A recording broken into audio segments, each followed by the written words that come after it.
এইরকম একটা শান্ত সমুদ্র সৈকত আর চারপাশে ঘন ঝাউবনে ঘেরা।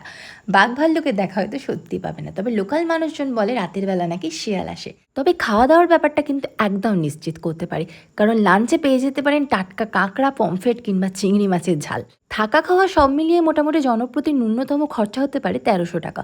চেক ইনের সময় ওয়েলকাম ড্রিঙ্কস থেকে শুরু করে পরের দিনের চেক আউটে ব্রেকফাস্ট অবধি সমস্ত কিছু এই খরচার মধ্যে ইনক্লুডেড থাকে। কলকাতা থেকে মাত্র ৫ ঘন্টা সময় লেগেছিল ড্রাইভ করে আমাদের দুবলাগড়ি সি বিচে পৌঁছতে। এখানে গিয়ে আমরা স্টে করেছিলাম গ্যালাক্সি নেচার ক্যাম্পে। নাম্বার আমি ক্যাপশনে দিয়ে দেবো আর পিন কমেন্টেও দিয়ে দেবো। ডাবের জলে চুমুক মারার পর রিসর্টটা ঘুরে দেখে বুঝলাম tent, bamboo cottage, luxury AC cottage সব রকমেরই সুব্যবস্থা আছে। প্রত্যেকটার জন্যই কিন্তু প্যাকেজ ডিটেলস আলাদা আলাদা। এবার আসি একটু লাঞ্চের কথাটায়। কমপ্লিমেন্টারি লাঞ্চে ভাত, ডাল, আলু ভাজা, চাটনি, পাঁপড় আর যে কোনো একটা মাছের তরকারি পেয়ে যাবেন।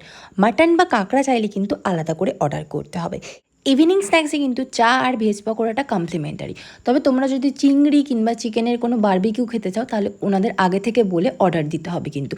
রাতের বেলা সমুদ্রে না যাওয়াই ভালো, ক্যাম্পটা বেশ সুন্দর করে সাজানো, চাইলে ওখানে বসেই আড্ডা মারতে পারো। ডিনারে ভাত কিংবা রুটি দুটোর অপশানই পাবে, আমরা নিয়ে নিয়েছিলাম চিকেন তার সাথে। পরের দিন সকালবেলা উঠে ব্রেকফাস্টে পরোটার ঘুগনি থাকে, তবে যদি চাও কাস্টমাইজ করে পাউরুটি ডিমও নিতে পারো, যেটা আমরা নিয়েছিলাম। আর তোমরা যারা ট্রেনে যাবে তোমাদের কিন্তু নামতে হবে বালাসর স্টেশনে। ওদের ফোন করবে, ওরা অটোর ব্যবস্থা করে দেবে। আমি ক্যাপশনে সব নাম্বার দিয়ে দিয়েছি। টাটা।